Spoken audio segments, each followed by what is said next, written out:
Bueno. ¿Están viendo el material?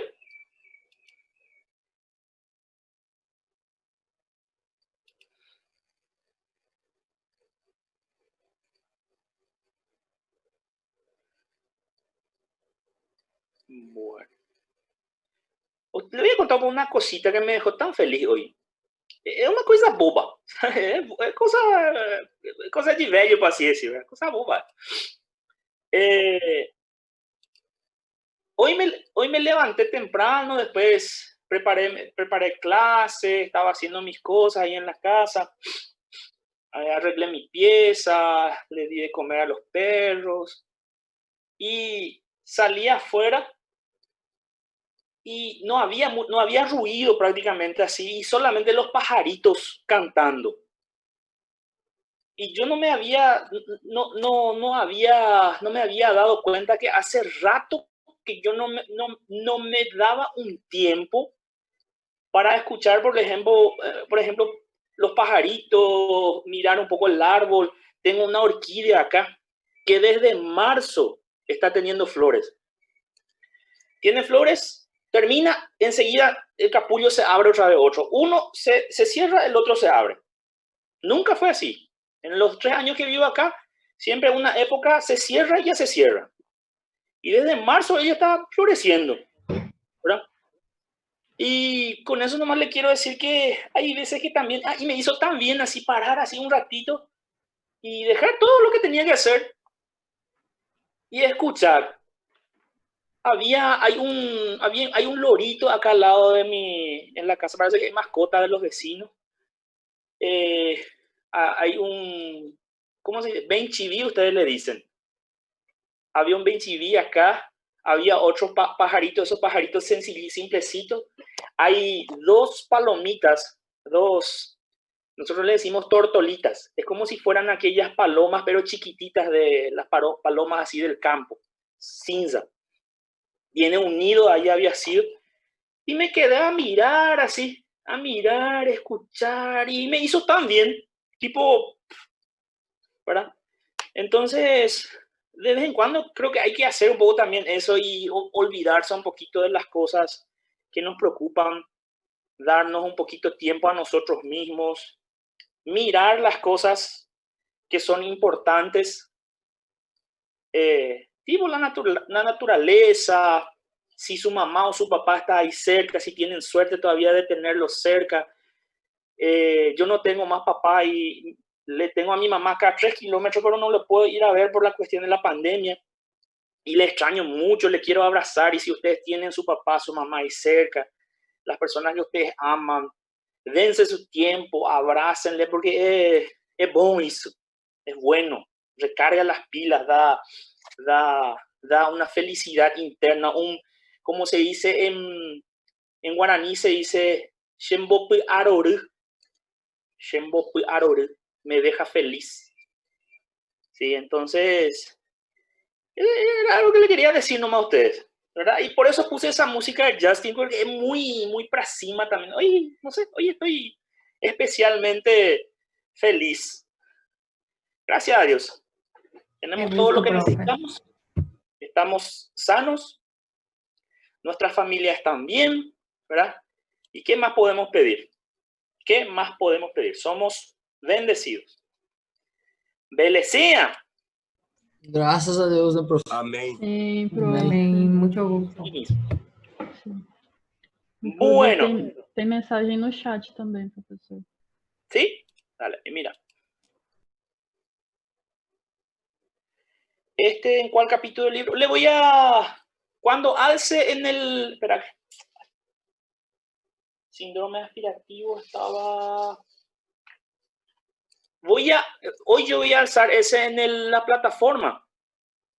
Y voy a poner, antes de alzar, voy a poner ahí el capítulo. ¿Está bien? Esta tardecita voy a alzar. Dale, va. O no, puse acá, o ya puse lo acá. Creo que no. Esse conteúdo está na plataforma já, pro. Já está, né? Eu tô ficando meio maluco. Sim, eu peguei ele lá. Sí, sí, ya está. Creo que era una mezcla, por eso no puse, era una mezcla de Harrison con Farreras. Entonces, este capítulo en especial yo pienso que pueden leer de acá nomás y completar con la información de la doctora Alicia, de la clase de neumonía por aspiración. ¿Está bien? Bueno. Entonces, síndromes aspirativos. Síndromes, ¿qué quieren decir? Síndrome quiere decir conjunto de signos y síntomas que van a... Hola. Essa aula lá na plataforma, ela tá como abscesso pulmonar. Sí, creo que sí. Sí. Sí, creo que sí.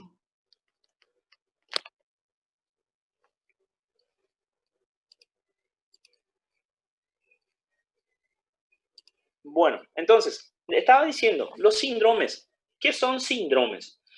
Síndromes son conjunto de signos y síntomas que caracterizan a una enfermedad. Y entiéndase, signos y síntomas, ¿verdad? Síntomas principalmente siendo los síntomas son los que el paciente te va a referir a vos. ¿Sí? Te dice, doctor, tengo dolor de cabeza, ese es un síntoma. Doctor, tuve fiebre, ese es un síntoma. Y si vos agarrás el termómetro y vos le pones el termómetro y encontrás 38, 39 grados, es fiebre. Ese es un signo que vos como médico estás viendo. Entonces, también le podés tocar la frente si no tenés termómetro y encontrar que está caliente. Ese es un signo. O sea que todo lo que el paciente te refiere, eso es un síndrome, ¿sí? Y todo lo que vos como médicos encuentres en el paciente es un signo. Entonces, síndromes aspirativos son todos los signos y síntomas que un paciente que aspiró contenido, ya sea de la boca o contenido del estómago, va a presentar. ¿Sí? Eso más o menos es la definición de lo que sería síndromes aspirativos. En ese sentido, nosotros podemos afirmar que la aspiración, la neumonía aspirativa del cual habló la doctora Alicia la vez pasada, y la aspiración en general, broncoaspirar, ¿sí? El contenido gástrico o contenido de la boca vaya al pulmón. Ese es un problema médico que se puede presentar en pacientes de cualquier edad. Tanto un paciente pequeño, ustedes ya escucharon hablar de algún bebé que murió súbitamente y después se fue y le examinaron, aspiró su leche cuando estaba mamando o cuando estaba tomando su biberón, ¿sí? Y también seguramente escucharon hablar de personas, ¿verdad?, que murieron de ACV, ¿sí? Murieron de ACV en la casa, ¿verdad? Ya después de haber sido tratado del ACV, pero que murieron de neumonía, ¿sí? Murieron por neumonía, por infección. ¿Qué pasó con esa persona que tenía ACV? No le mató el ACV, le mató la dificultad para deglutir y le mató probablemente el haber aspirado algo que viene del estómago o de la boca misma y no poder atajar eso.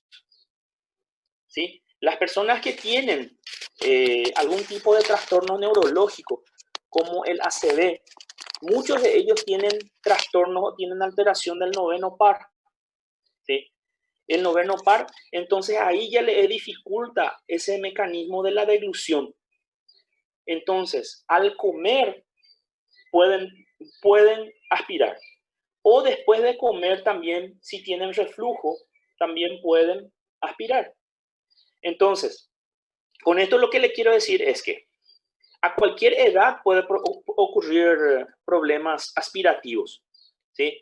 Incluyendo, por ejemplo, una persona de 40 años, un adulto joven, pero que es alcohólico, ¿sí? Que es alcohólico, toma tanto, se cae, vomita, broncoaspira, ¿sí?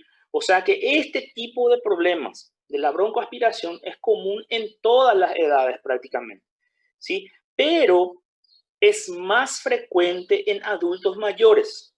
Es más frecuente en adultos mayores.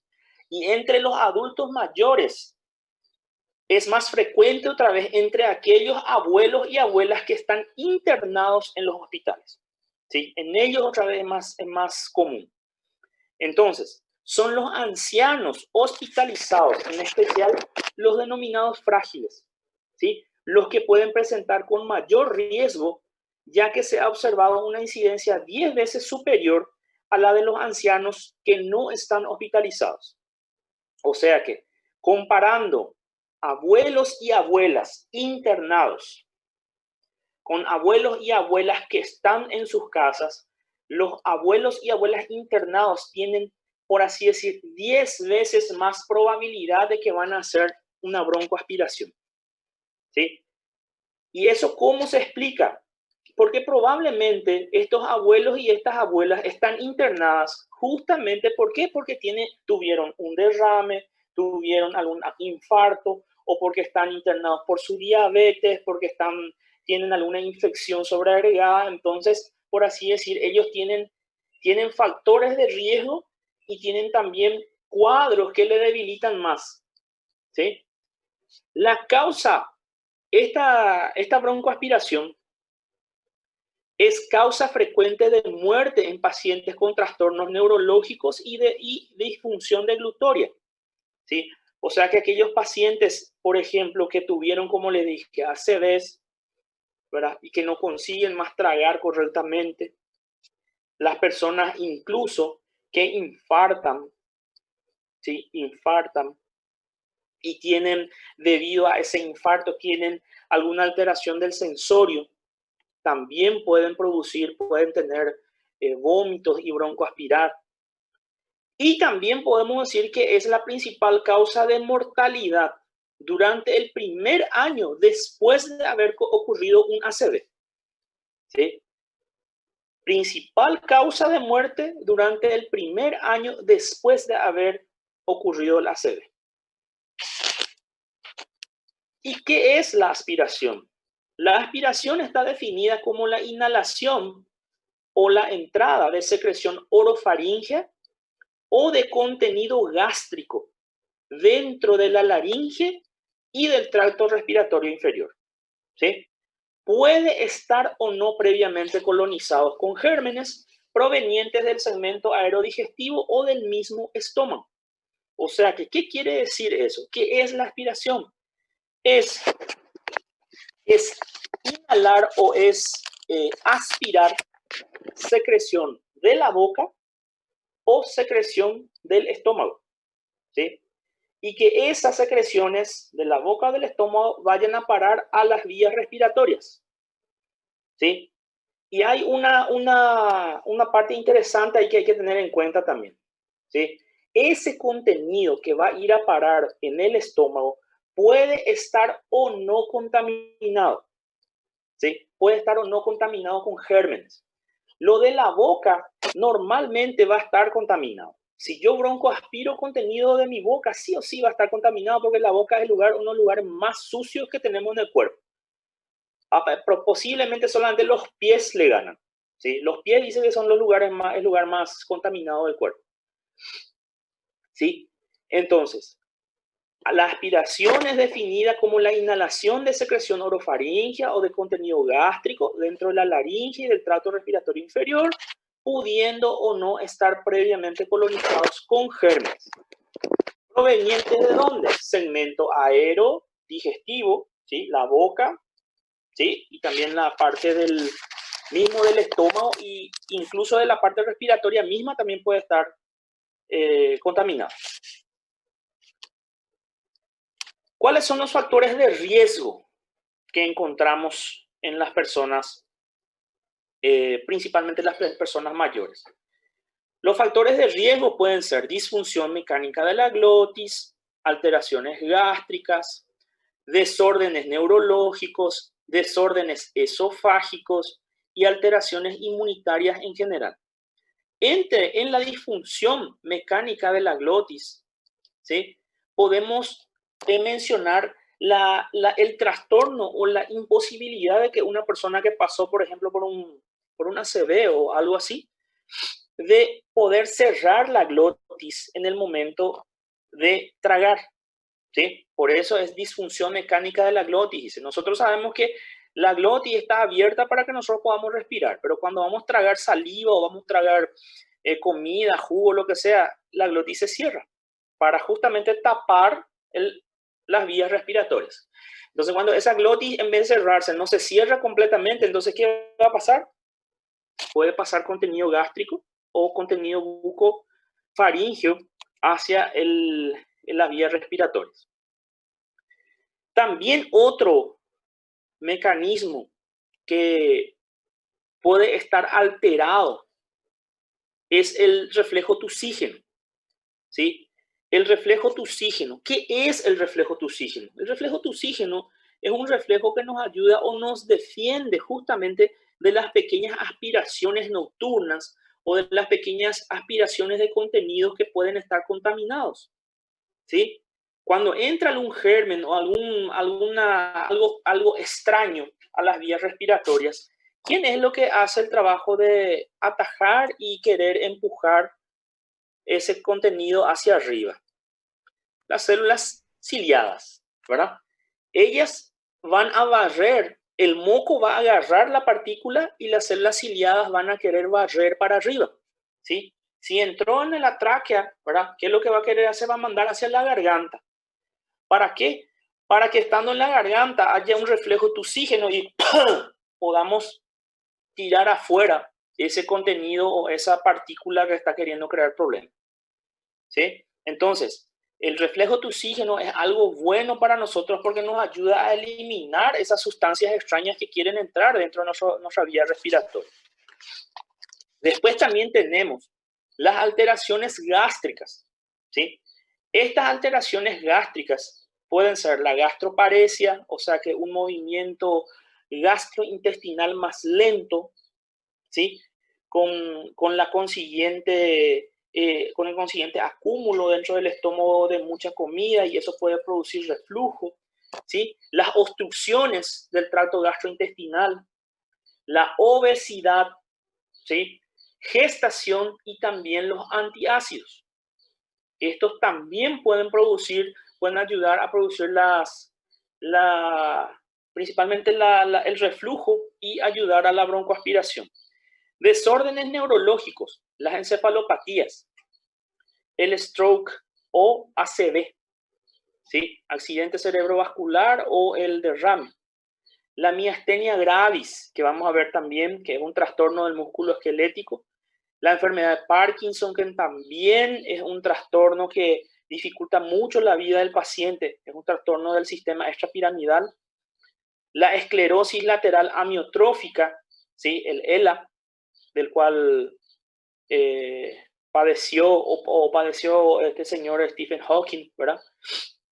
Los traumatismos cráneoencefálicos, las intoxicaciones por ciertas sustancias, anestesia, ¿sí? Esto también es un factor de riesgo. Ustedes saben que si es que ustedes se van a operar, ¿qué es lo que le dice el médico? 8 a 10 horas antes, ayuno. Solamente un poquitito de agua, si es que tenés que tomar algún comprimido o si tenés demasiada sed, un goliño de agua. ¿Por qué? Porque durante la cirugía podés tener un reflejo nauseoso y eso te puede hacer vomitar y podés broncoaspirar.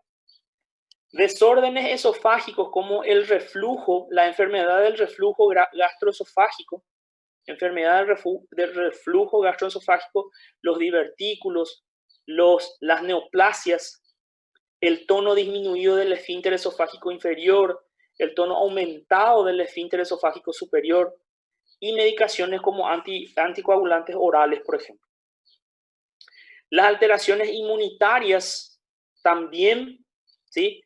Decremento de la función ciliar de las vías respiratorias, las inmunopatías humorales o celulares, o sea que cualquier evento que ayude a disminuir las defensas del cuerpo, la inmunidad, y entre otros podemos citar también aquellos trastornos de glutorios o aspiración que va a suceder después de una endoscopía digestiva alta, por ejemplo.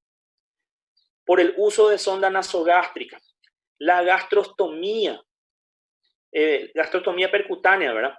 La intubación orotraqueal o endotraqueal, la traqueostomía, la fibrobroncoscopía, la edad avanzada en el cual ya hay luego algún tipo de problema en el anciano que va a llevar algún tipo de problema para deglutir. Y la pobre higiene oral.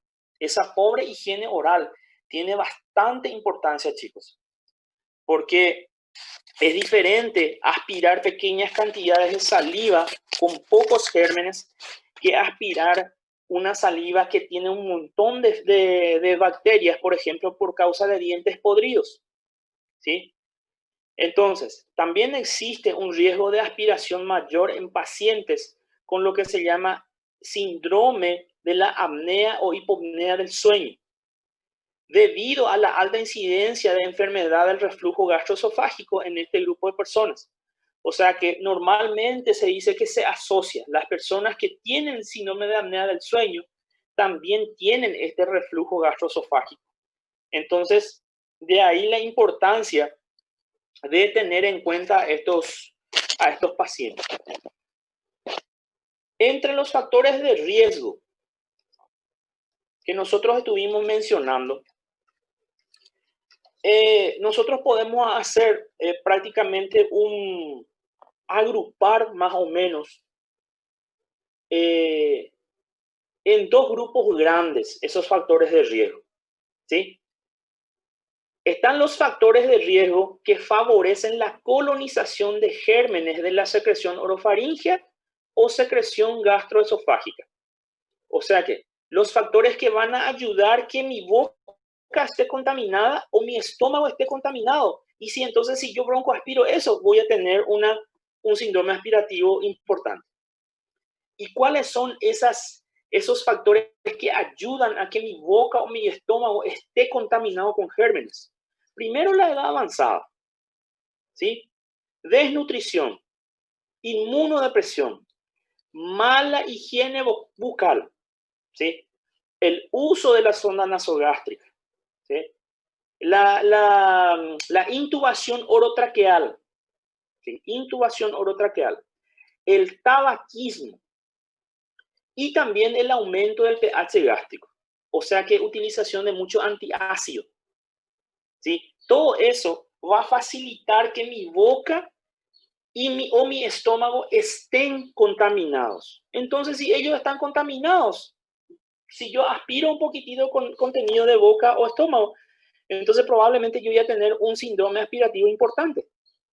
¿Sí? ¿Por qué? Porque voy a estar aspirando contenido ya con bacterias. ¿Sí? Después tenemos los factores que alteran la motilidad orofaringea o gastroesofágica, ¿sí? Por ejemplo, la disfagia orofaringea funcional por trastornos neurológicos o la alteración de la motilidad gastroesofágica, ¿sí? ¿A qué se refiere eso? A que yo no puedo, o mi sistema deglutorio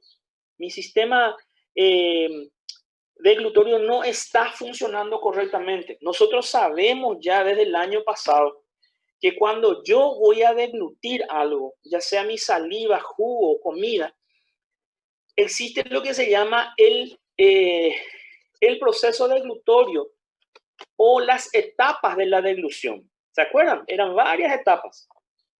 La primera etapa de la deglución es voluntaria. O sea que yo tengo que querer tragar para que eso que yo tragué vaya a parar a mi estómago. Entonces, si yo no quiero, ese contenido no va a pasar a mi esófago. ¿Entiendes? Es voluntario. Después de tragar vienen las diferentes fases de la deglución que ya son todas involuntarias. Ya se encarga ya el sistema nervioso autónomo. Entonces, la tendencia es que la comida vaya de la boca, faringe, esófago y vaya a estómago. Y de estómago pasa al intestino. ¿Sí? Teóricamente no debería o no debe luego volver contenido del estómago hacia arriba. Eso no tiene que ocurrir. La vía de la comida es unidireccional. Entonces, cualquier alteración, como estas que estamos viendo acá, ahora, la enfermedad del reflujo gastroesofágico o trastornos neurológicos, si ellos hacen que mi deglución sea ineficiente, o si ellos hacen que la comida que ya fue al estómago vuelva otra vez, eso está predisponiendo a la broncoaspiración. No sé si me entienden. Sí, profe. Vale. Qué bien. Estoy hablando bien pausado para que se entienda. Bueno. Entonces, hoy.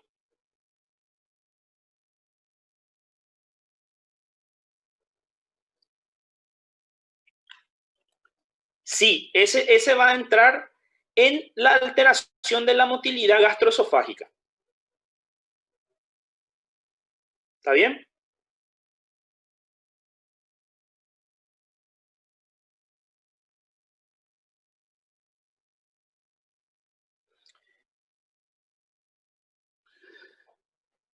Y primero un poco, lo que tenemos que tener en cuenta es que esas caries, ¿dónde está? Está al final del estómago o al inicio del estómago. Entonces, ¿el caries con qué se relaciona? ¿Con qué esfínter? Transição do esôfago com o estômago. Esfíncter de pylori. Sí. ¿Pero con qué se relaciona el caries? ¿Con qué esfínter? ¿Esofágico superior o inferior? Superior? Inferior. Inferior. ¿Sí? Bueno, esa relación que hay entre esfínter esofágico inferior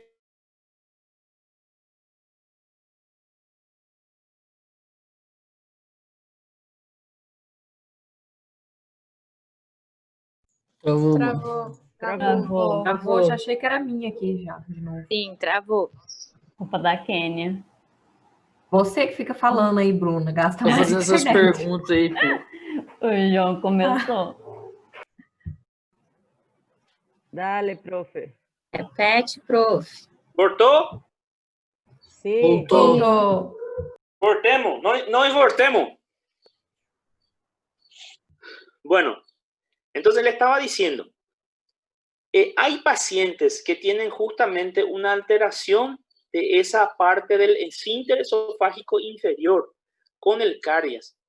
Y donde esa apertura que tiene que, más o menos así es, el alimento tiene que pasar, ¿verdad? O sea que el esfínter esofágico inferior tiene que estar cerrado, ¿verdad?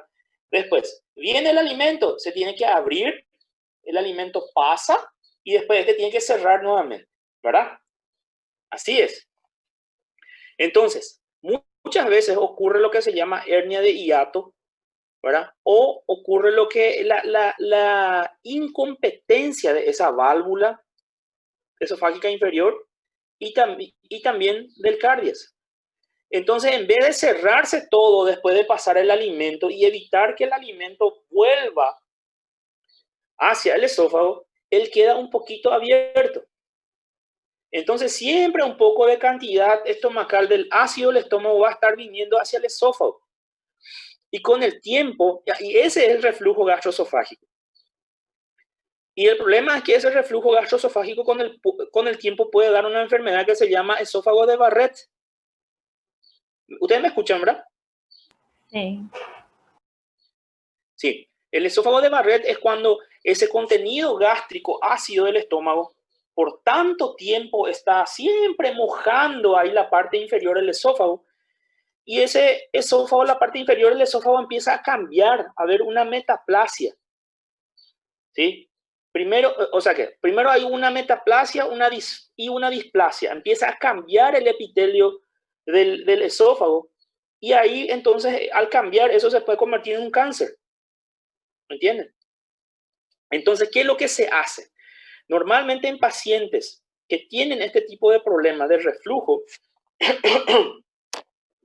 Entonces, se indican los antiácidos, se indican medicamentos que van a hacer que el tránsito gastrointestinal también sea más rápido, ¿sí? Y se indica ciertos cuidados con la alimentación, mucha fibra, ¿sí? No consumir elementos demasiado ácidos, no consumir, no acostarse después de comer, esperar un rato para acostarse, entre otras cosas. No sé si te respondí yo. Prof, pacientes que faz redução de estômago também tem propensão a aspirar? Yo no sé la incidencia, pero analizando un poquito, yo pienso que puede, si es que su esfínter esofágico inferior y el cardias están bien, yo creo que no va a haber mucho problema. Pero si ya tenían una cierta incontinencia, yo pienso que eso puede empeorar la situación. ¿Sí? Bueno, entonces, síndromes aspirativos broncopulmonares. Estuvimos hablando, ¿y cuáles son ellos? ¿Quiénes son? Primerito, neumonitis química o síndrome de Mendelssohn. ¿Qué es el síndrome de Mendelssohn? El síndrome de Mendelssohn es una neumonitis química producida por aspiración del contenido gástrico. O sea que cuando yo estoy aspirando contenido del estómago a las vías respiratorias, yo estoy teniendo un Mendelssohn. Solamente que el Mendelssohn tiene una característica importante también, que ese contenido que viene del estómago está estéril, no está contaminado con bacterias. ¿Sí? Esa es una característica bastante importante. Por eso dice neumonitis química. No dice neumonía, dice neumonitis química. ¿Sí? Es más o menos que el ácido del estómago va a quemar las vías respiratorias, pero ese ácido va a venir estéril, no va a tener bacterias. ¿Sí? Ya la neumonía aspirativa, del cual la doctora Alicia Larrazal estaba hablando, es un proceso infeccioso causado por la aspiración de secreción orofaringea colonizada por bacterias. ¿Sí? O sea que cuando ustedes escuchan, ese paciente tiene una neumonía aspirativa, ahí tiene que venir en la cabeza a ustedes, opa, aspiró. ¿Qué aspiró? Contenido de la boca. ¿Contenido de la boca está contaminado? No, sí está contaminado. Tiene muchas bacterias patógenas. ¿Sí? Esa es la diferencia principal con el síndrome de Mendelssohn. Otras presentaciones clínicas también pueden ocurrir como parte del síndrome aspirativo. Estos son los dos principales. Pero el absceso pulmonar también es parte del síndrome aspirativo y la neumonía necrotizante también es parte del síndrome aspirativo. ¿Sí? Entiéndase, absceso pulmonar a una colección de pus, secreción, que está dentro del parénquima pulmonar, que tiene más de 2 centímetros y normalmente es único. Y la neumonía necrotizante, entiéndase que es un proceso de neumonía, pero hay un montón de pequeños abscesos, ¿sí? Pequeñas cavitaciones, menores de 1 centímetro. ¿Sí? Son pequeñas y múltiples, son muchas. Absceso pulmonar es único normalmente. Neumonía necrotizante son muchos. Esa es la diferencia fundamental entre ellos.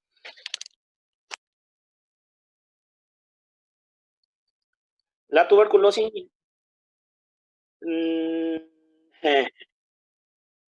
No. La tuberculosis normalmente sus cavitaciones son grandes, Mateus. Son grandes y normalmente se ubican en la parte superior. Este puede presentar cualquier parte.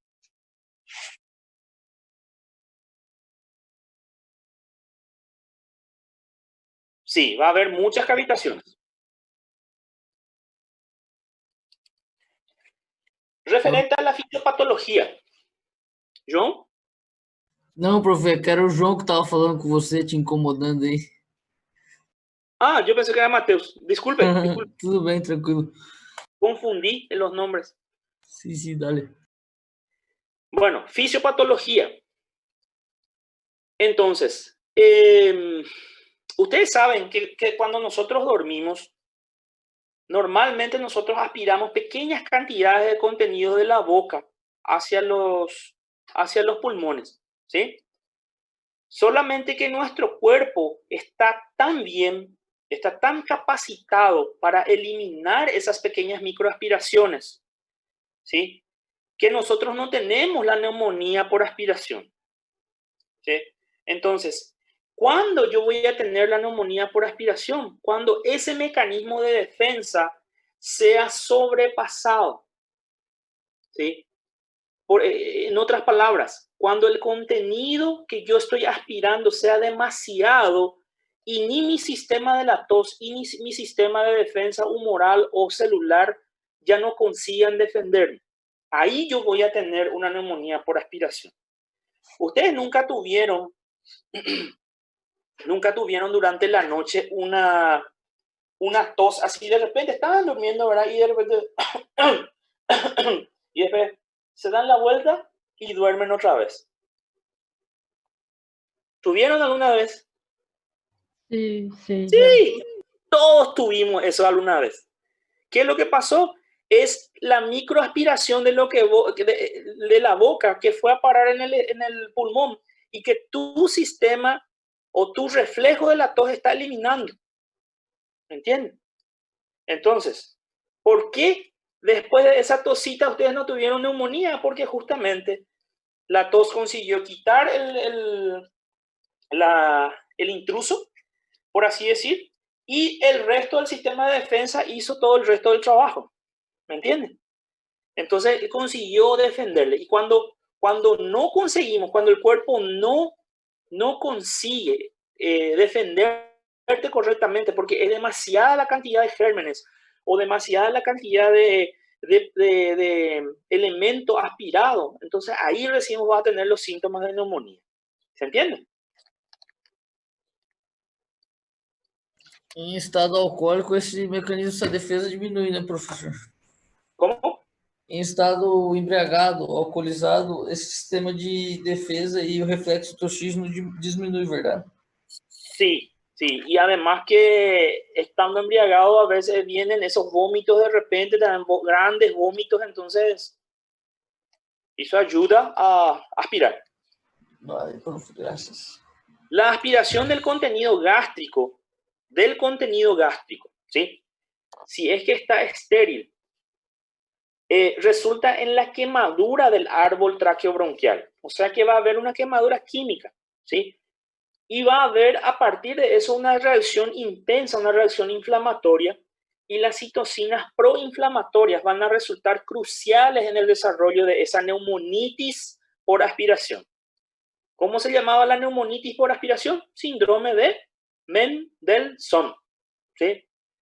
Entonces, los neutrófilos juegan un papel importante en esta injuria pulmonar a través de la liberación de radicales libres y proteasas. O sea que, sencillamente, ¿qué es lo que ocurre en el Mendelssohn?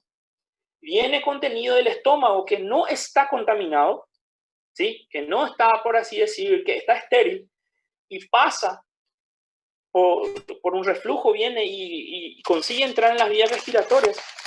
Como no está contaminado, entonces ese ácido va a quemar las vías respiratorias y ahí va a haber un proceso inflamatorio en el cual van a estar involucrados, ¿verdad? Citocinas proinflamatorias, los neutrófilos, ¿verdad? Van a liberar radicales libres, proteasas, y va a haber la inflamación. Va a haber la inflamación, pero no va a haber infección. ¿Entienden? ¿Por qué? Porque el contenido gástrico estaba estéril. ¿Sí? Entonces, ¿cuándo ocurre o cómo ocurre la colonización del contenido gástrico? ¿Sí? Puede ocurrir cuando el pH está aumentado o en quienes reciben una nutrición enteral, en pacientes con gastroparesia y con obstrucción alta del tubo digestivo. ¿Sí? En ese caso, si el contenido gástrico se contaminó, ya no es más un Mendelssohn, ya es una neumonía aspirativa, porque ya es una neumonía con gérmenes. No sé si me estoy explicando la diferencia. Sí. Não entendi, prof. Pode repetir, por gentileza?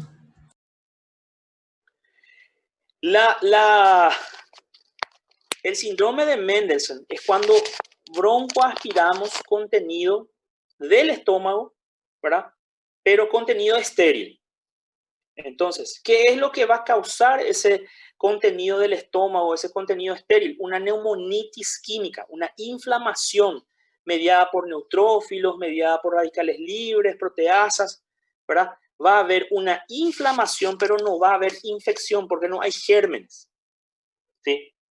Pero si mi estómago se contaminó, en el caso de una persona que tomaba mucho antiácidos, o en personas que reciben nutrición enteral, ¿verdad? Por sonda, que no estaba bien limpio su sonda, nunca limpiaron la sonda y se contaminó y mandaron gérmenes adentro. Pacientes que tienen algún tipo de problema gástrico, una gastroparesia, un estómago lento, de eliminación lento, o alguna obstrucción del tubo digestivo, una obstrucción alta. Entonces, en esos pacientes puede estar contaminado el contenido del estómago. Entonces, si está contaminado el contenido del estómago y ese viene y entra dentro del tubo digestivo, entonces no se va a llamar síndrome de Mendelssohn, se va a llamar neumonía aspirativa. ¿Por qué? Porque el contenido gástrico en este caso está contaminado. Y para decir síndrome de Mendelssohn, el contenido gástrico tiene que estar estéril. ¿Se entiende la diferencia? Dale, profe, ahora sí, muchas gracias. Ahora sí. Beleza. Profe, Oi. simplificando, então, um aspira contenido infectado, que seja, né, com micro-organismo, e outro estéril. Seria isso? Sí, cuando es contenido gástrico estéril, cuando no está contaminado, es un Mendelssohn. É o Mendelssohn. E o outro Va a causar una, respirativo. sí, va a producir una quemadura, una neumonitis nomás, porque no hay germen. Pero si el contenido gástrico está contaminado, entonces no se va a llamar Mendelssohn, se va a llamar neumonía aspirativa. ¿Por qué? Porque el contenido del estómago tenía gérmenes. ¿Okay? Entendo. Prof, mas tem signos diferentes de uma para outra na hora da clínica para poder identificar ou não? La mayoría de las veces va a ser prácticamente igual, principalmente en el inicio, ¿verdad? Va a ser prácticamente, solamente que vos probablemente en la neumonitis lo que vas a tener es un cuadro un poquito más solapado, un poquito menos grave. ¿Sí? En el sentido de que no va a haber catarro purulento, esas cosas no va a haber. El paciente puede tener dificultad respiratoria, puede tener una secreción un poco clarita, puede tener un poco de fiebre, pero aquel estado tóxico causado por una infección no va a tener. Certo. Tá? Graças, prof. Prof, então, nesse caso, não entraria com antibiótico? Numa Mendelssohn? Una Mendelssohn, mira, Não necessariamente. yo igual empezaría. Yo igual empezaría. Por quê? Porque eles falam que para evitar antibiótico, né? Para não. Por que que num quadro que não é infeccioso vai entrar com antibiótico? Pero acordate que esa persona broncoaspiró, ¿sí? Broncoaspiró contenido del estómago estéril, pero también puede estar aspirando contenido de la boca. Entonces, vos le haces todos sus análisis. Si vos ves un laboratorio, un hemograma, en el cual los blancos están altos, eritrosedimentación muy alta, PCR muy alterada, ¿verdad? Entonces ahí yo entraría con antibióticos. Pero si vos encontrás un hemograma solamente un poco alterado, en ese caso no. ¿Tá? Dale, prof, gracias.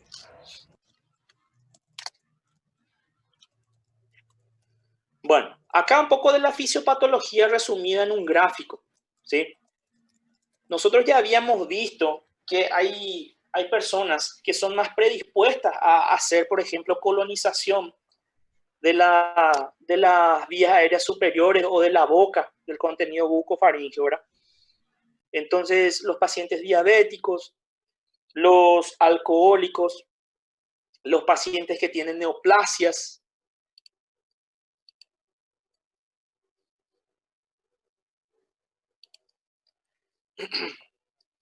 Entonces, pacientes que fuman, ¿verdad? Entonces, todos ellos tienen más posibilidad de tener la boca contaminada. También aquellas personas que tuvieron ACV, que están encamadas, que no se mueven, que están vegetativos, que su familiar le tiene que estar limpiando la boca. Nunca la boca va a estar limpia completamente, ¿verdad? Entonces, ¿qué es lo que sucede?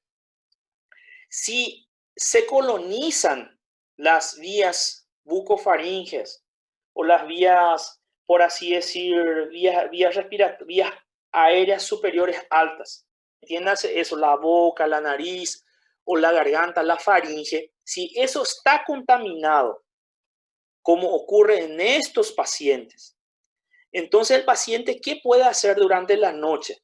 Puede hacer microaspiraciones del contenido de la boca, ¿sí? Entonces, ¿en quiénes ocurren estas contaminaciones también? Justamente en estas microaspiraciones, quiero decir, ¿en quiénes ocurren? Principalmente en aquellas personas que tienen algún trastorno para deglutir, ¿verdad? O personas que vomitan mucho, como los alcohólicos, personas que no pueden tragar correctamente, como los que tienen ACV o traumatismos craneoencefálicos, trastornos de la deglución, ¿verdad? Entonces, durante el sueño o durante el compromiso de la conciencia que tienen estos pacientes, él puede microaspirar. Y al microaspirar, eso va a llevar a una alteración. Si es que el paciente tiene algún tipo de alteración en los mecanismos de defensa del cuerpo, entonces esa microaspiración, ¿dónde va a llegar? Va a llegar a los alveolos, a los pulmones, ¿verdad? Estas alteraciones del mecanismo de defensa puede ser alguna inmunosupresión o una disminución de la motilidad ciliar, la disminución del mecanismo de la tos, ¿verdad? El bronco aspiró, sus defensas no funcionaron, entonces se fue a parar esa microaspiración en los pulmones y le da una neumonía. ¿Se entiende? Prof, Sí. eu não vi nada aqui, mas os pacientes com refluxo se encaixariam nesses grupos aí de risco de ter broncoaspiração? Sí. Yo tengo problema de reflujo gastroesofágico, tengo hernia hiatal grado 2. Y hay un colega mío que me quiere operar. Sí o sí me quiere operar, me quiere hacer reducción de estómago, todo. No, ¿sabes? Va direto, Satanás, le dije, ¿verdad? Yo me trato con un conjunto de medicamentos con que me dio el gastroenterólogo y estoy bastante bien. Pero yo hace como 2 años, yo tuve neumonía por aspiración. ¿Sí? Yo broncoaspiré. ¿Y por qué? ¿Cómo se dieron cuenta que yo broncoaspiré? Justamente por la radiografía y por todo lo que yo estaba sintiendo esa vez, ¿verdad? Tenía mucho reflujo, entonces lo lógico era que sea eso, ¿verdad? Entonces, los que tienen problemas de reflujo gastroesofágico tienen posibilidad, y eso es lo que estamos diciendo constantemente, ¿verdad? Tienen mucha posibilidad de hacer una neumonía por aspiración. Por eso los que tienen reflujo gastroesofágico no tienen que dormir inmediatamente, no tienen que acostarse inmediatamente después de comer. Tienen que comer mucha fibra, tienen que tratarse con medicamentos que aceleran el tránsito gastrointestinal, tienen que bajar de peso, tienen que ser flacos, si posible. Yo incluso uso hasta ahora un colchón en forma de cubo, ¿sí? Que tiene 40 grados. Yo no duermo todo acostado, yo duermo medio recostado así en mi cama. Entonces, esos son los cuidados. Eu tenho um sobrinho que teve com 40 dias uma pneumonia e possivelmente deve ter sido, não sabe a causa, mas possivelmente foi por causa do refluxo. Sim, mas quase morreu, foi bem grave, sim, foi gravíssimo. Así es. Gracias, profe. Y acá más o menos en la fisiopatología podemos ver qué es lo que sucedería, cuál sería las etapas, ¿verdad? O la cronología en el tiempo que sucedería. La noxa aspirada o el contenido gástrico aspirado, ¿sí? ¿Qué es lo que va a suceder en 1 o 2 horas? el efecto del contenido gástrico dentro de las vías respiratorias va a llevar a una inflamación por efecto directo. O sea que solo la presencia misma de ese contenido gástrico ya va a causar una inflamación, ¿sí? Después de 4 a 6 horas, los polimorfos nucleares van a ir al alveolo y al intersticio y van a actuar y van a liberar sus citocinas, interleucinas, factor de necrosis tumoral, interferones, radicales libres, ¿sí? Entonces, ya sea porque hubo una colonización primaria, ¿verdad? O secundaria, o sea que el germen, por así decir, ya había gérmenes ahí, o ahora con la aspiración entró gérmenes. Con todo este periodo de tiempo, esos gérmenes van a establecer, ya se va a establecer la infección, y a lo largo de 12 a 24 horas va a empezar las manifestaciones clínicas y radiológicas. Y después de los 48 horas pueden aparecer las complicaciones, como necrosis, absceso pulmonar, empiema o un síndrome de distrés respiratorio del adulto. Y hablando un poquito de los gérmenes, ¿sí? ¿Cuáles son los? Mas essa fisiopatologia que o senhor está falando, vai ser igual para pneumonite e para pneumonia por aspiração? No más es para la neumonía por aspiración. Ah, tá, porque o outro já acontece uma queimadura ali. Sí. Tá, graças. Sí.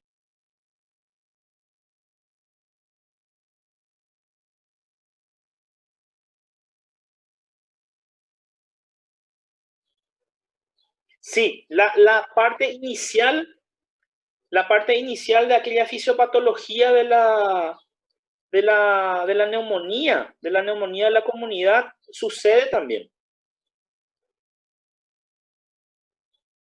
No, neumonitis es prácticamente inflamación, la presencia, llegó y quemadura. La neumonitis es quemadura, ¿sí?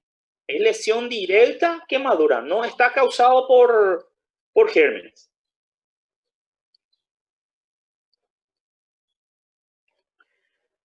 Entonces, respecto a la bacteriología, los agentes involucrados en la neumonía por aspiración serían aquellos que pueden ser adquiridos en la comunidad, como los gérmenes aislados, neumococo, Haemophilus influenza, Staphylococcus aureus, ¿sí? La intrahospitalaria, cuando el paciente aspira dentro del hospital, pensar directamente sobre por bacilos gram negativos y anaerobios. Esos son los gérmenes que tenemos que pensar. Las bacterias más comunes serían las pseudomonas, la Escherichia coli, las bacterias gram negativas, así como neumococo, Klebsiella, Serratia o Proteus. ¿Está bien? ¿Y cuáles serían las manifestaciones clínicas? La neumonía aspirativa puede tener varias formas de evolución. Puede ser aguda o rápida, debido a bacterias patógenas comunes, ¿verdad?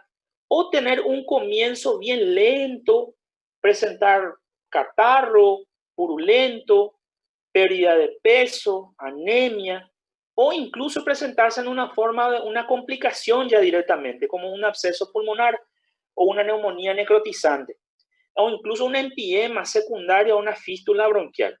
O sea que el rango de cuadros clínicos es bastante amplio, por así decir, ¿sí? La clínica entonces es variable: tos con expectoración mucopurulenta, hiperreactividad bronquial, cianosis, taquipnea, edema de pulmón, hipotensión, manifestaciones de hipoxemia en los casos más graves, y hasta manifestaciones menos complejas sin síntomas muy importantes, como presencia, por ejemplo, de saturación oxigenatoria leve e imágenes radiológicas sugestivas de una neumonía. O sea que respecto a las manifestaciones clínicas pueden tener un rango muy variable, de ser leves a ser graves, ¿sí? y puede presentar todas las características de una neumonía común. Y esto es más o menos lo que también la doctora Alicia la pasada le estaba mostrando, ¿verdad? Que es la localización según la posición durante la aspiración. O sea que cuando el paciente, como yo más o menos voy a saber si el paciente estaba sentado, estaba acostado cuando broncoaspiró. Cuando la persona broncoaspira, estando sentado, ¿dónde va a parar? ¿Dónde va a haber condensación en la radiografía? Va a haber en la parte inferior, en el lóbulo inferior, en la parte más alta del lóbulo inferior podemos encontrar la condensación. Y si la persona estaba acostada, ¿verdad? Como ocurre con muchas personas que tienen ACV o algún trastorno neurológico, y las personas, sus cuidadores le dan de comer acostado. Entonces, si broncoaspira acostado, ¿dónde se espera encontrar la condensación? En la parte superior, ¿sí? En los lóbulos superiores, ¿sí? Y siempre, teóricamente, esas condensaciones van a estar en la parte posterior, ¿sí? En la parte posterior, no hacia adelante, no hacia mi esternón, sino que hacia mi columna, hacia atrás. ¿Sí?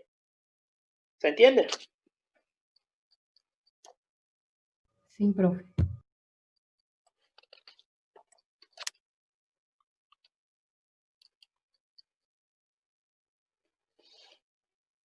La localización según la posición durante la aspiración, ¿sí?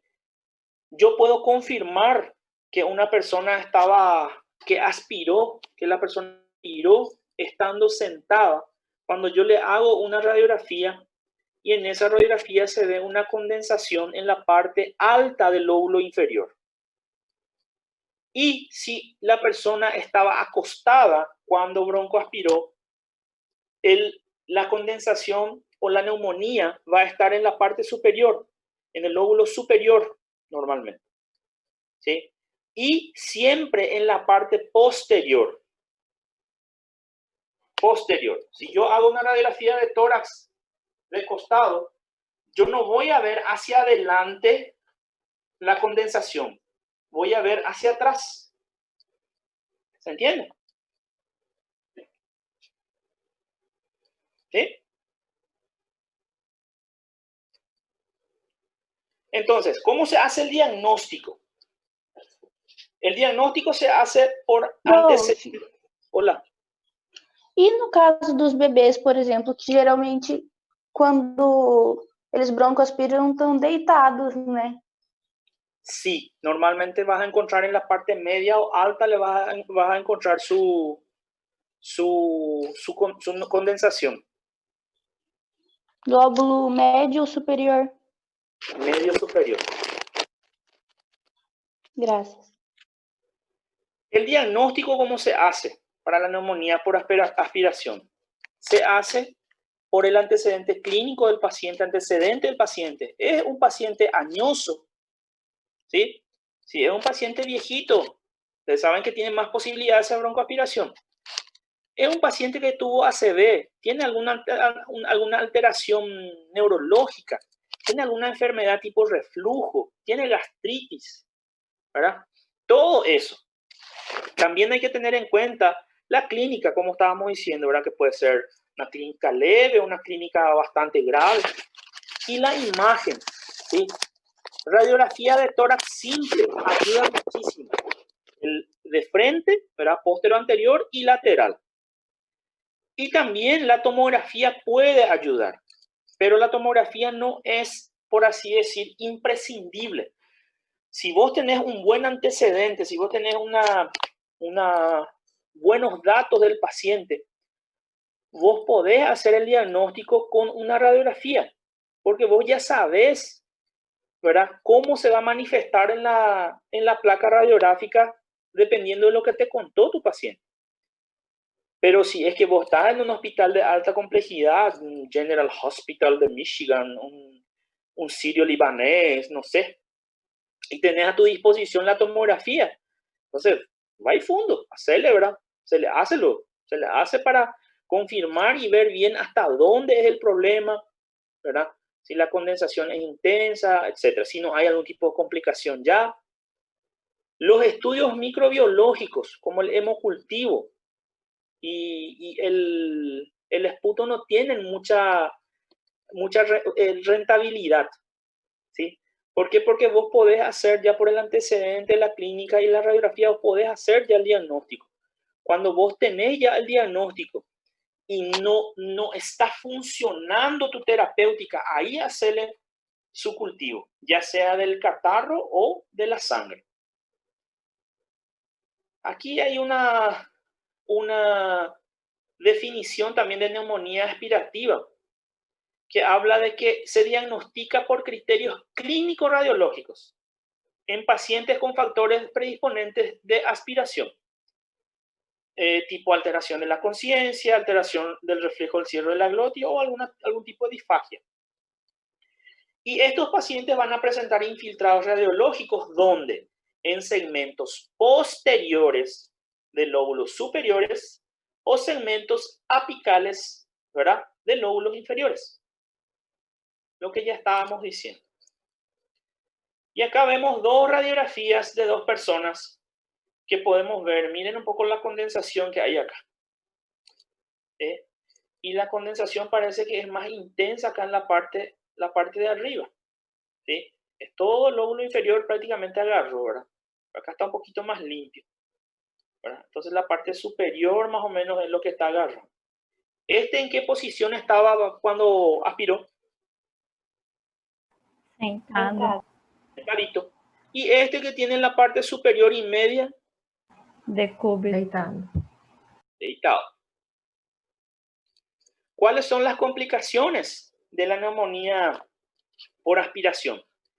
Es la neumonía necrotizante, que vamos a ver un poquito más tarde, el absceso de pulmón, el empiema pleural, la insuficiencia respiratoria o síndrome de distrés respiratorio del adulto, la sepsis, ¿verdad? Todos estos pueden ser complicaciones de la neumonía por aspiración. ¿Y cuáles son las estrategias de prevención de esta patología? Por ejemplo, mantener al paciente en posición adecuada, principalmente sentado o semisentado, ¿sí? Porque esta persona no es solamente comida, cuando se le da de comer lo que pueden aspirar, ¿sí?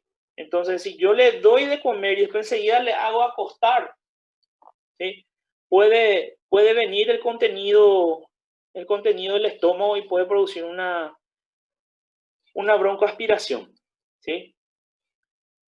Brindar la higiene bucal oral, ¿verdad?, y buena hidratación al paciente. Eso es bastante importante, ¿verdad? Se hace lo posible para mantener limpia la boca, porque imagínense un poco, ya nosotros que después de que nos levantamos, ¿verdad?, nos cepillamos. Nos vamos a desayunar, nos levantamos la mesa, nos cepillamos otra vez. Almorzamos, nos cepillamos otra vez. Vamos a cenar, nos cepillamos otra vez. Nos cepillamos tipo cada vez que comemos algo, una cantidad grande, o cada vez que nos ensucia mucho la boca, nos estamos cepillando, ¿verdad?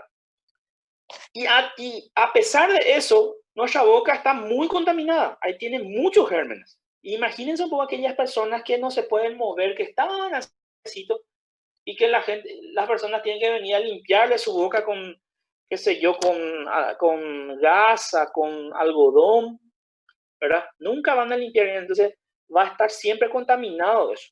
Hay que tratar de limpiarle bien y además hidratar bien la boca. Porque si la boca no está bien hidratada, hagan nomás un pequeño ejercicio. Abran su boca y quédense 5 minutos con la boca abierta. Van a ver que se va a secar todito y va a empezar a quebrarse, ¿sí? Y esas quebraditas, esas pequeñas heridas que se van a formar, esos son puntos donde pueden ingresar gérmenes, ¿verdad? Y pueden causar una infección importante, principalmente de la gingiva, ¿sí? Lavarse las manos antes y después del contacto con el paciente. Ahora sí que tenemos que lavarnos las manos constantemente luego, ¿verdad? Abandonar el hábito del tabaco es importante.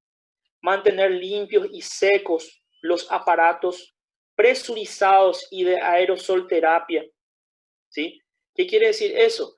Aquellos aparatos en que nosotros estamos, por ejemplo, el paciente que tuvo ACV y está acostado y está teniendo secreciones y siempre se le pone un tubito y se le está aspirando. Eso todo tiene que ser muy limpio.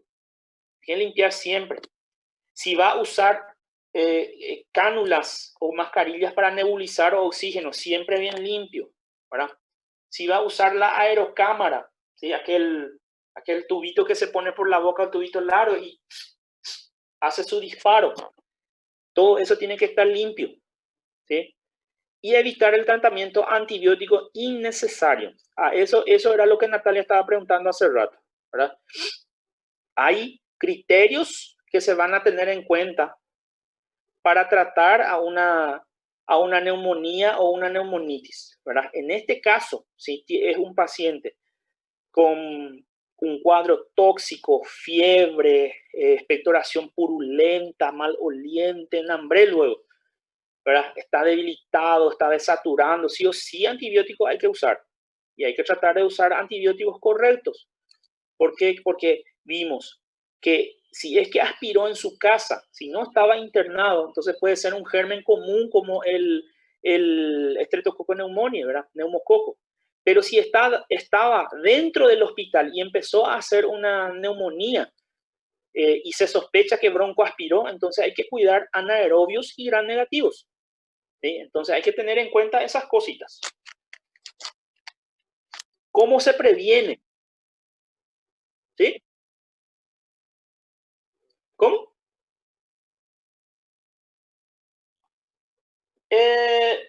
Voy a terminar esta parte y después nos vamos. ¿Está? Aguanta, João. Prevención.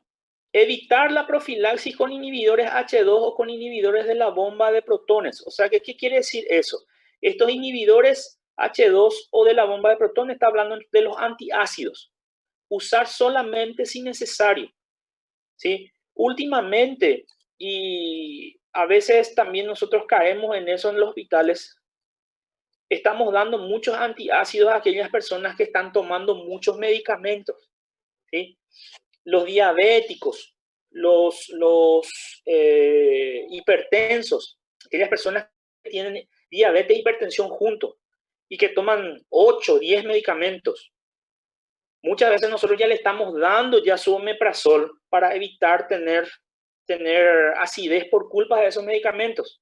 Hay algunos medicamentos, en especial la metformina, por ejemplo, que es para la diabetes, que causa bastante malestar. Puede dar diarrea, dispepsia, puede dar vómito, entonces puede producir una gastritis. Entonces ahí usamos esto, pero usar solamente si necesario estos antiácidos. Controlar adecuadamente el reflujo gastroesofágico, ¿verdad? Si el paciente está diagnosticado con reflujo, entonces tratar ese reflujo. Si no es operable, si no es todavía para cirugía, entonces se hace un tratamiento médico, un buen tratamiento médico. Considerar que la sonda nasogástrica no evita la aspiración en pacientes con disfagia. Eso tienen que tener muy en cuenta, chicos. ¿Sí? Hay personas que piensan que, no, le pusimos ya su sonda nasogástrica, entonces el paciente vamos a acostarle y vamos a darle de comer. No. Hay que siempre mantenerle sentadito y ahí mandarle despacito su comida, porque esa sonda nasogástrica no evita que vuelva otra vez, que haya un reflujo. Terapia farmacológica adecuada, si necesaria, ¿verdad? Y vacunas contra influenza y contra el neumococo también tienen que ser aplicadas. Y ahora vamos a dar un recesito de 10 minutos. ¿Está bien? Dale, profe. A pedido Muchas João, gracias. porque o João já quiere ir a hacer xixi, dijo.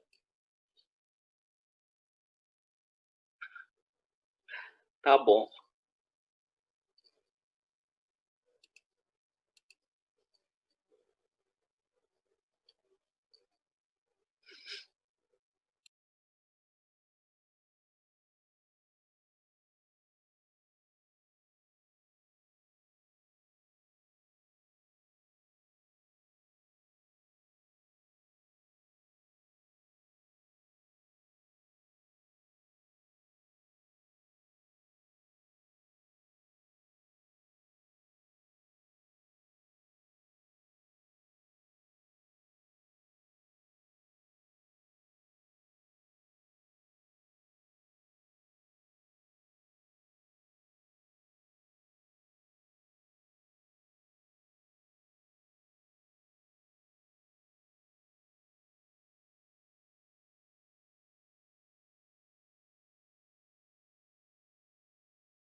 Aló, aló. Alô? ¿Cómo están?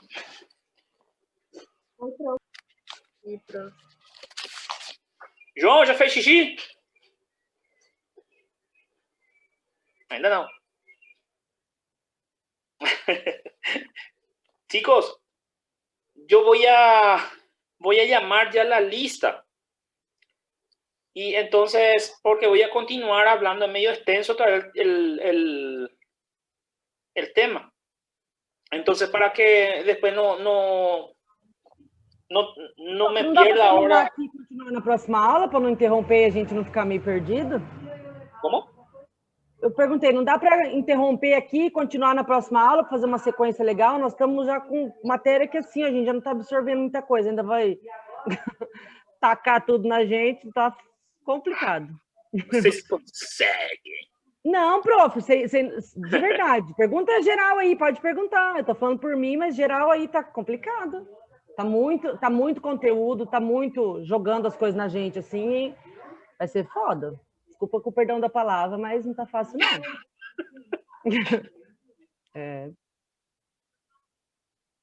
Ai, como você puxa saco, né? No site você fica reclamando ali no média, agora aqui na frente do professor... Ai, tá bom, tô falando... Já tá no bem inferno, geral. abraço capeta, João. Então, Isso, faz chamada então, prof, que eu vou sair daqui, eu tenho paciente já. Então já falei que eu saio. Não, Natália não fica brava, Natália. Eles estão brincando. Mas não é que no chat todo mundo fica metendo a boca. não, fica mas é cansativo, verdade, eu fica- super concordo Aí a hora com que a eu venho Natália. falar, a hora que eu venho falar, as pessoas ficam, ai não, mete o pau. Na boa, tá super puxado. Eu concordo Eu com a super Natália, concordo, eu porque concordo com Tá a Natália- super Natália. puxado. Aí a hora que eu falo, vai jogar aqui, vai continuar falando, Na a gente não vai frente do entender. professor é uma coisa, né? É, então, vamos dar cara a tapa, gente. A hipocrisia. É, que você quer puxar o Então saco. agora, né? João, a gente sempre conversa no grupo que tá difícil, que tem muito conteúdo, agora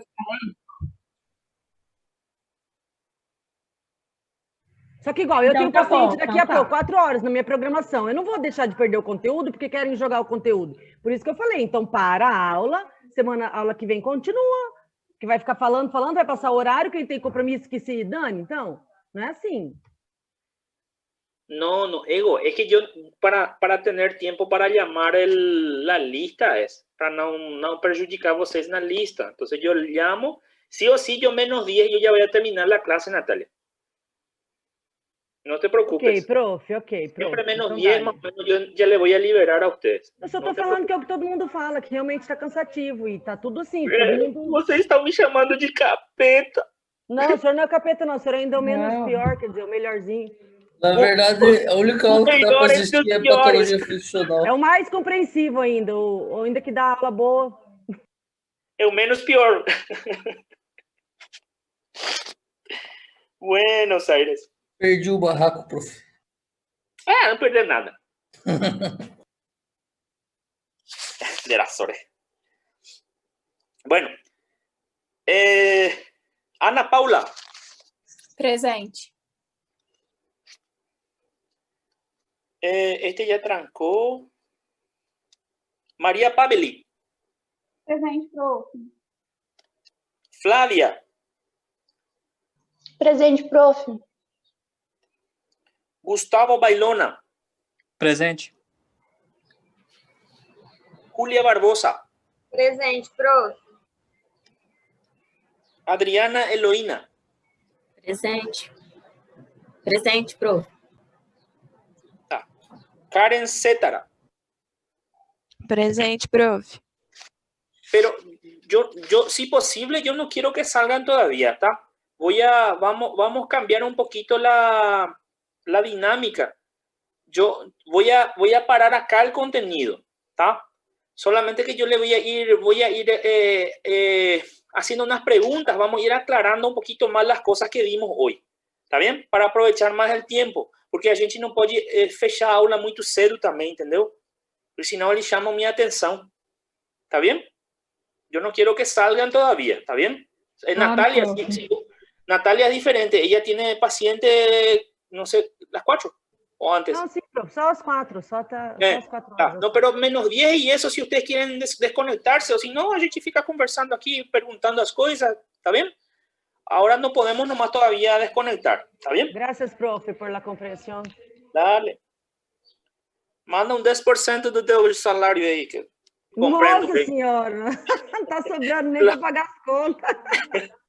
Cláudia de Almeida. Presente. Bruna de Lima. Acá. Rafaela de Matos. Presente. Arthur. Presente. Leandra. Presente, prof. Cíntia dos Santos. Presente, prof. Omar Victor.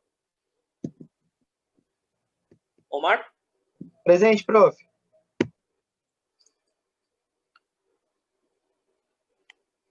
Kenia Cristina. ¿Quién es este? Omar, ¿dónde está? Tô aqui, prof. Omar. Sim. Esse, o que quer dizer cloud? Cloud? É. Nuvem. Eu entrei pelo computador da minha mãe.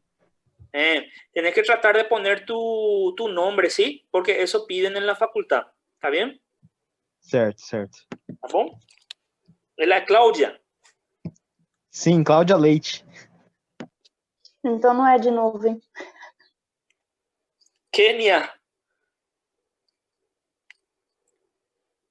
Kenia? Gabriel Farias. Acá. Queijo.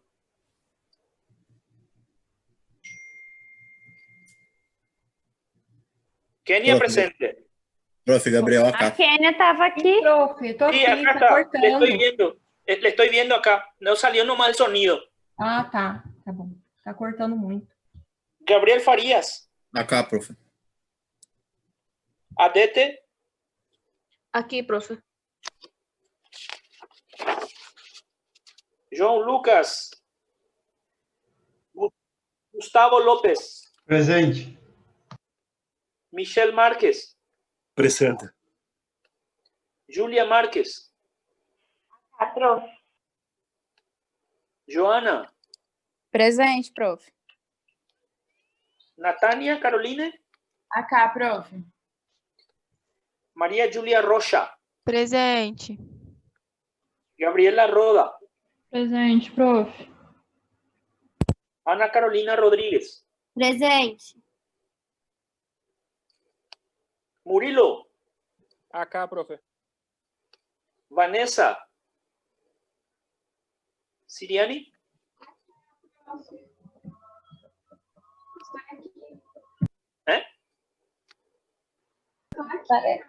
Ah, ahí está. Ela tá ruim. Rafaela Jordana. Presente. Mateus. Fabiola Webel. Presente. Fabiola. Letícia. Sim, Matheus acá, prof. Presente, prof. André. Natalia Cristina. Natalia. Natalia estaba ahí. ¿O la saiu? Olá, prof. Desculpa, tá Olá. travando aqui. Ah, graças. María Yasmin. Presente, prof. Gabriela Simiani.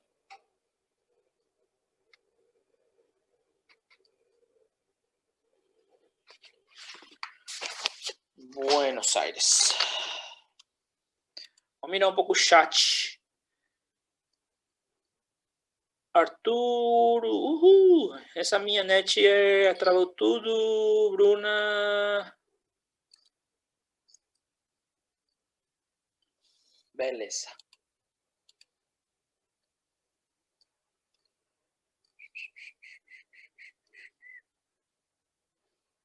Bueno.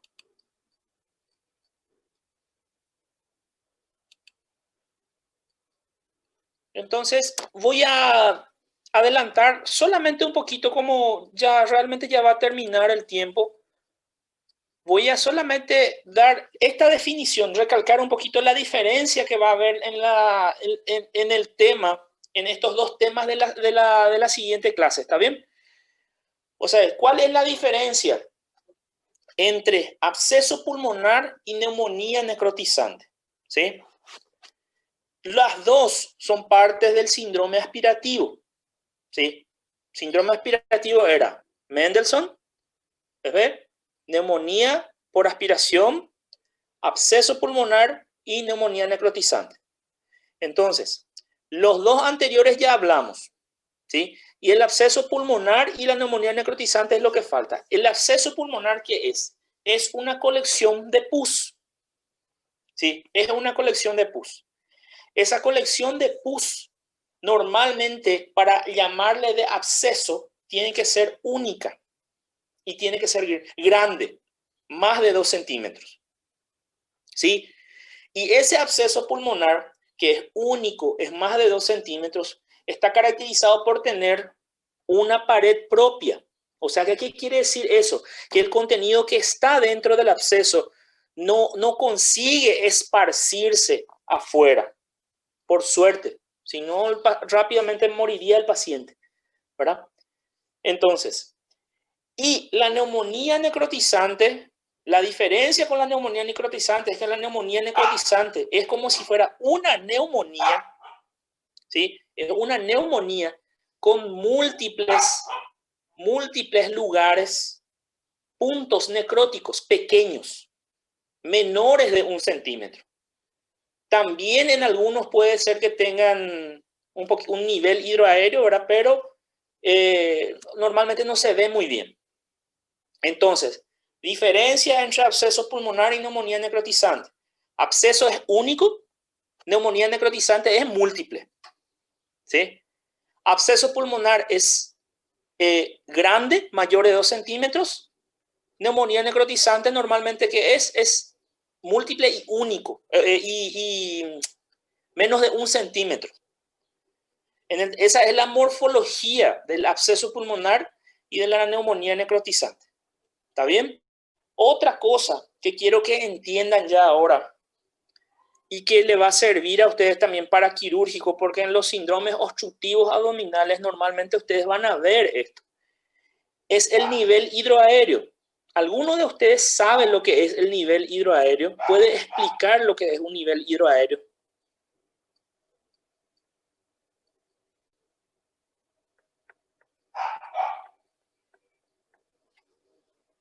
Hidroaéreo, profe. Hidroaéreo. Hidroaéreo. ¿Ya escucharon hablar de eso antes? No. Bueno. ¿Ven esta botella? ¿Están viendo? Esta botella no está repleta de agua. ¿Ven que hay agua acá abajo y acá arriba? ¿Qué hay? Aire. Entonces, este punto o esta línea que ustedes están viendo acá, que es divisoria entre el aire y el líquido, se llama nivel hidroaéreo. ¿Sí? Nivel hidroaéreo.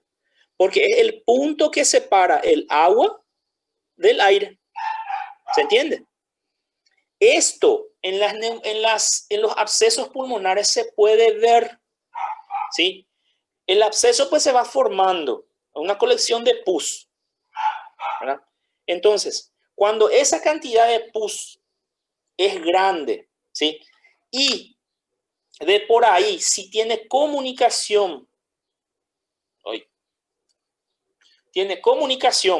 con un bronquio, que sería este lápiz, ¿verdad? Entonces, ¿qué va a pasar? Por ese bronquio, esa cantidad de catarro que hay adentro, puede salir una parte. Y en vez del catarro, ¿qué va a entrar? Va a entrar aire. Entonces, en la radiografía se va a ver algo redondo, una cavitación, y vas a ver así como si fuera, ¿verdad? Arriba aire más oscuro y abajo más claro. Si ustedes están escuchando, decir de ahí a meu cachorro. Desgraçado meu cachorro. Acá, no sé si ustedes consiguen ver. la pared, esto sería la pared, ¿sí? Y acá hay un nivel hidroaéreo. ¿Ven? Esto es aire y esto acá sería pus. ¿Está bien? ¿Se ve? Sí.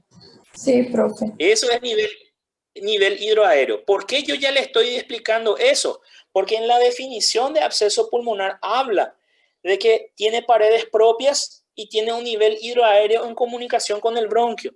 O sea que si el absceso, si él no tiene un bronquio comunicando con él, no tiene un bronquio que va a terminar en ese absceso, él no va a tener nivel hidroaéreo, va a tener solamente catarro adentro, va a estar lleno, la cavitación va a estar lleno, así como este. Miren un poco, lleno. ¿Sí? Pero si tiene en comunicación un bronquio importante, parte de ese catarro va a salir y va a quedar abajo, va a quedar el catarro y arriba va a haber aire, va a ficar oco arriba, hueco. ¿Se entiende? Eso es nivel hidroaéreo. Eso ustedes van a ver también en los obstructivos abdominales de patología quirúrgica. No sé si ya vieron ya obstrucción intestinal. Profe, esse nível hidroaéreo também é visto na radiografia do hidroneumotórax, é o mesmo? Aquela linha delimitada, bem delimitada?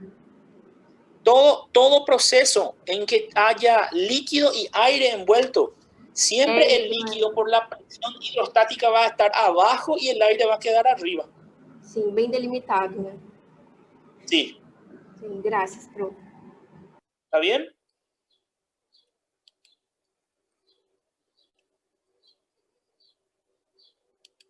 Prof, no abscesso pulmonar, necessariamente o brônquio tem que estar em contato com o abscesso, né? No necesariamente. En la mayoría de los casos sí está en comunicación. Por eso hay ese nivel hidroaéreo. ¿Entendés? Por eso hay. Sale catarro y entra aire. Entonces el aire queda arriba y el catarro abajo. Pero hay algunos abscesos que son más pequeños, para que algunas veces no tienen comunicación con el bronquio. Entonces por eso no hay nivel hidroaéreo. Hay nomás una, por así decir, un conglomerado de catarro adentro. Entendi, ¿Está bien? prof. Gracias. Bueno, chicos, quedamos hasta acá. Entonces vamos a terminar absceso y neumonía necrotizante en la próxima clase. ¿Está bien? Gracias por la atención. Cuídense mucho, hidrátense bien, aliméntense bien y nos vemos la próxima. Gracias, profe. Gracias. Chao, chao. Até a próxima. Profe. Gracias, prof. Chao, chao. Gracias. Tchau. Tchau, prof. Vou chegar mais cedo na próxima aula para escutar música também, Tchau, prof. prof. Graças. Desculpe. Tá bom. Tchau, Natalia. Falou. Barraco. Só se for você que fez barraco. João, você tem sorte que a Natália não está perto de você, porque senão